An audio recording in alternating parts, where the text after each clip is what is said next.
다니엘 5장에 들어서게 되었습니다. 5장에 들어서면 시대가 바뀌어지게 되었고 바벨론 왕 느부갓네살의 아들인 벨사살 왕이 바벨론 제국을 다스리게 됩니다. 오늘 본문의 사건은 바로 벨사살 왕의 시대에 있던 일입니다. 오늘 말씀 1절에 보시면 이 술에 대한 이야기가 나오는 것을 보게 됩니다. 벨사살 왕은 귀족 1000명을 위해서 큰 잔치를 베풀고 1000명 앞에서 술을 마십니다. 100명도 아니고 1000명이 모이는 엄청난 연회를 연 것입니다. 그 고대 왕이 베푸는 거대한 연회는 왜 열었는가? 왕이 자신의 권위를 드러내기 위해서 자신의 능력을 자랑하는 그러한 의도를 가지고 거대한 잔치와 연회를 베풀었습니다. 그때 벨사살이 술을 마셨고 아마 술이 되게 취한 모양입니다. 그때 어떤 명령을 내리는가? 여러분, 술을 취했을 때 내리는 행동과 말은 좋은 것이 거의 없는데 어떤 것을 명령하는가? 바로 그에 붙인 느부갓네살이 예루살렘 성전에서 탈취하여 온 금과 은과 그릇을 가져오라고 명령합니다. 그에 붙인 느부갓네살은 예루살렘 성전에서 그 성구 하나님의 성전에 쓰던 물건을 가져왔지만 사용하지 않고 어떤 장소에 보관해 두었습니다. 감히 그것을 그의 아버지는 사용하지 못했습니다. 그런데 그 아들 벨사살은 술이 취하자 어떤 명령을 내리는가? 그 은과 금 그릇을 가져오라고 명령을 내립니다. 이유는 바로 술을 마시기는 이러한 명령을 내립니다. 아마 말짱한 정신이었으면 감히 이런 말을 하지 못했을 것입니다. 그런데 왜 이런 명령을 내렸는가? 술에 취해 있었기 때문에 그런 지금 하지 말아야 할 그런 명령을 내리고 말았습니다. 그러자 신하들이 성전에 하나님의 전 성소 중에서 탈취해온 은그릇 그리고 금그릇을 가져옵니다. 왕은 귀족들과 왕후들과 후궁들과 더불어 술을 이제 마시게 됩니다. 술을 마시면서 금과 은과 구리, 새와 나무, 돌로 만든 바벨론의 신들을 찬송합니다. 하나님의 전 성소에 쓰이던 그 금그릇에서 술을 마시면서 그들의 신을, 이방 신들을 찬양을 하는 것입니다. 그래서 명백한 신성모독이죠. 하나님을 짓밟는 그러한 일들을 술에 취한 상태 속에서 자행하고 있습니다. 너무나도 교만하고 너무도 방자한 모습이 바로 술참을 통해서 일어나게 되었습니다. 하나님께서 가만 계시지 않죠. 5절 말씀 보시면 어떤 일이 벌어지는가? 5절 말씀을 우리 같이 한번 읽어볼까요? 5절 말씀 5절 6절 같이 읽어보겠습니다. 시작. 그때 사람의 손가락들이 나타나서 왕궁 촛대 맞은편 석회벽에 글자를 쓰는데 왕이 그 글자를 쓰는 손가락을 번지라. 이 왕의 질기던 얼굴빛이 변하고 생각이 번민하여 넓적다리 마디가 녹는 듯하고 그의 무릎이 서로 부딪힌지라. 아멘. 자, 놀라운 일이 벌어지죠. 사람이 아니라 몸뚱아리는 없고 손만 있는 모습을 보게 되었는데 그 손이 왕궁벽에 어떤 글씨를 쓰는 것입니다. 그 광경을 보자마자 그 부어라 마시라 하면서 술을 마시던 왕의 얼굴빛이 사색으로 가득 차게 됩니다. 본능적인 두려움을 가지게 되었죠. 생각이 번민하여 넓적다리 마다가 녹는 듯하고 온몸이 녹는 듯하고 그의 무릎이 부딪히는 심한 공포와 두려움을 느끼게 되는 것입니다. 왕은 크게 소리 지릅니다. 그래서 어떻게 소리를 지르서 무엇을 말하는가? 갈대 용화들 모든 술객들, 갈대와 술사, 점쟁이 다 불러와라. 그리고 누구를 막론하고 글자를 제발 읽고 글자가 무엇을 말하는지 나에게 알게 하면 내가 살 수 있겠다라고 어명을 내리며 글자를 읽고 해석을 알려준 사람은 나라의 셋째 통치자로 발탁하겠다라고 명령을 내립니다. 그 바벨론의 모든 사람들이 왕의 명령 때문에 들어왔지만 글자를 읽지도 못하니 해석을 알려줄 수가 없습니다. 왜 그러하였을까? 그 글자는 세상에 어떤 언어로 쓰여진 글자가 아니라 신비한 글자였기 때문에 사람들을 읽을 수도 없었던 것입니다. 해석도 불가하였습니다. 왕은 지금 심한 공포 가운데 떨고 있습니다. 마침 그때 왕을 살려주는 한 사람이 등장을 하고 있습니다. 누가 등장하는가? 본문 10절에 보시면 등장하는 사람이 나와 있죠. 바로 왕비가 등장을 합니다. 학자들은 본문의 문맥상 이 왕비가 그 벨사살 왕의 아내라기보다도 벨사살 왕의 어머니, 그렇게 황후로 그렇게 해석을 하기도 합니다. 왜냐하면 아버지 때 이야기를 하고 있기 때문에 아마 태우로 그 왕의 어머니로 해석을 하기도 합니다. 그 왕비가 왕과 귀족들의 소란스러운 말로 말미암아 무슨 일인고 하면서 잔차랑 궁에 들어와 봅니다. 그녀는 그 사태를 이야기를 듣고 왕에게 지혜로 말을 합니다. 왕의 생각을 너무 번민하게 하지 말고 얼굴빛을 변할 것도 아니니이다.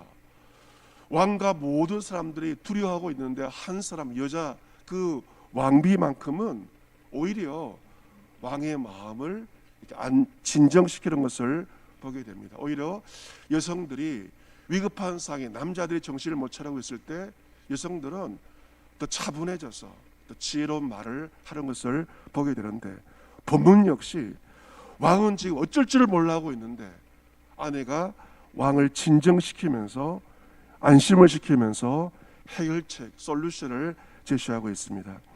11절 말씀에 왕의 나라에 거룩한 신들의 영이 있는 사람이 있으니 왕의 붙인 때 있던 자가 있다. 그는 명철과 총명과 지혜가 마치 신들의 지혜와 같은 자니이다. 누구입니까? 다니엘. 그의 아버지 때 아버지의 꿈을 두 번이나 해석한 다니엘에 대해서 언급을 하고 있습니다. 그래서 12절 말씀 보시면 이 다니엘은 마음이 민첩하고 지식과 총명이 있어 능히 꿈을 해석하며 은밀한 말을 밝히며 의문을 풀 수 있을 것입니다. 왕이여 다니엘을 부르소서. 그래야 하시면 그가 그 해석을 당신에게 알려드릴 것입니다. 왕의 마음을 진정을 시켰고 그리고 해결책의 실마리를 바로 알려준 것입니다. 사랑하는 성도 여러분, 본 말씀을 통하여 하나님께서는 바로 이 벨사살 왕을 이렇게 경고를 하시는 것을 보게 됩니다. 술에 취하여서 자신의 힘을 의지하면서 방자하게 행하였던 신성 모독을 하였던 바벨론 왕 벨사살, 하나님은 그를 가만히 보지 않으시고 이적을 행하셔서 술에 취한 그를 정신을 차리게 하고 그를 두렵게 하신 것을 보게 되었습니다. 그의 아버지의 느부갓네살 두 번째 꿈을 통해 하나님 어떻게 고백합니까? 그의 아버지가 이렇게 고백하죠. 하나님은 교만하게 행하는 자를 능히 낮추시는 분이시다. 그의 아버지 느부갓네살이 두 번째 꿈을 통해서 고백하였던 것처럼 하나님은 교만하며 방자하게 행하는 자들을 능히 낮추시는 분이신데, 바로 하나님은 그의 아들 가운데도 하나님의 기사를 행하고 있는 것을 보게 됩니다. 사랑하는 성도 여러분, 오늘 본문에서 술에 취해 정신을 차리지 못하고 교만 방자한 모습으로 참으로 신성모독을 자행하였던 이 벨사살 왕의 모습이 우리 가운데 있지는 않는지 이 새벽 우리의 모습을 되돌아보아야 할 것입니다. 우리 세상에 취해 살고 있지는 않는지, 돈에 취해 살고 있지는 않는지 우리의 모습을 되돌아보아야 할 것입니다. 겸손한 자가 아니라 교만한 자의 모습으로 살고 있지는 않습니까? 하나님 주신 거룩한 것, 우리 시간도 하나님의 것이고 우리의 모든 것이 주님의 것인데 주님의 것을 주를 위해 써야 되는데 벨사살 왕처럼 자신을 위해서, 자신의 쾌락을 위해서 나의 시간과 나의 물질을 사용하고 있지는 않는지 우리의 모습을 되돌아보아야 할 것입니다. 만약 나의 주신 하나님의 거룩한 시간과 물질과 그 모든 것을 주를 위해 쓰지 않고 나 자신을 위해 사용하고 있다면 그 마지막은 무엇입니까? 하나님의 심판이 불현듯 우리에게 찾아오게 될 것입니다. 우리가 술에 취해 산다면 그것은 결국 이러한 결과가 오는 것입니다. 여러분, 많은 일들의 결과는 무엇 때문에 발생합니까? 술에 취하여서 멀쩡한 정신으로 하지 않던 일들, 그러한 일들의 그 모든 일들이 언제 발생합니까? 술에 취함으로 말미암아 평소 하지 않던 일들을 자행함으로 엄청난 파멸을 겪는 것을 우리는 지금 이 시대를 통해서 알 수가 있지 않습니까?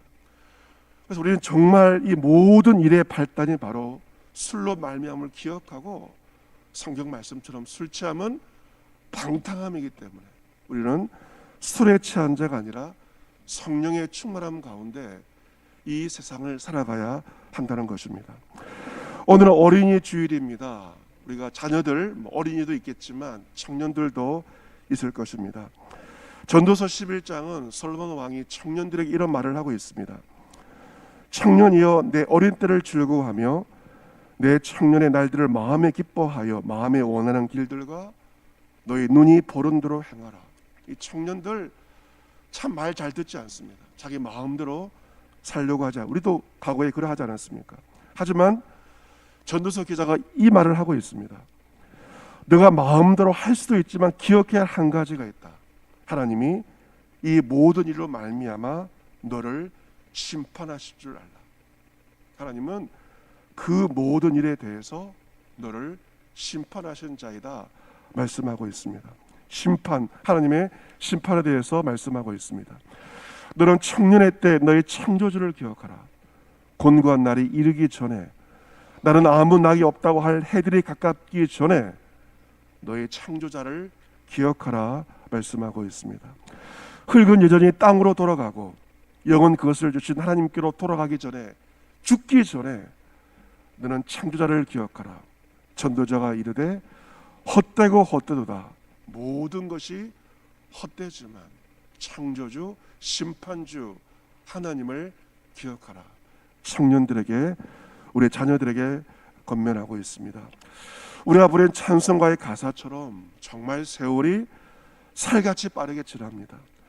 쾌락은 끝이 나고 사망의 그늘이 너와 내 앞에 둘리게 될 것입니다. 여러분, 우리가 쓰는 표현 중에 한 방에 훅 간다는 말이 있지 않습니까?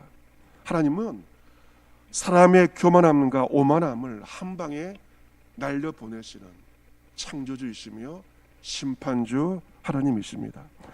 그리고 우리가 하나님을 안다면 어린날을 맞이해 우리 자녀들에게 이 하나님을 가르치고 하나님을 알려줘야 할 것입니다. 어린날을 맞이해 특별히 우리 자녀들을 위해서 우리는 간절한 마음으로 기도해야 할 것이고, 특별히 우리 교회의 자녀들을 위해서 기도해야 할 것입니다. 어떤 기도의 제목입니까? 우리와 우리의 자녀들이 자기 마음대로 사는 자들이 아니라 하나님을 두려워하며 심판주이신 하나님을 경외하는, 그것이 우리 자녀들을 위한 길이기 때문에 우리 자녀들이 하나님을 두려워하며 하나님을 기억할 수 있도록 우리는 이 새벽에 우리 자녀 손들을 위하여, 교회 자녀들을 위하여 중보할 수 있어야 할 것입니다. 우리 모든 술 취함과 교만과 오만 방자함과 신성모독을 한 방에 심판하시는 창조주 하나님을 두려워하며 오늘 한 날도 하나님을 기억하며 하나님을 경외하며 살아갈 수 있는 저와 여러분과 우리 자녀 손들이 될 수 있기를 주 예수 그리스도의 이름으로 축복합니다. 아멘.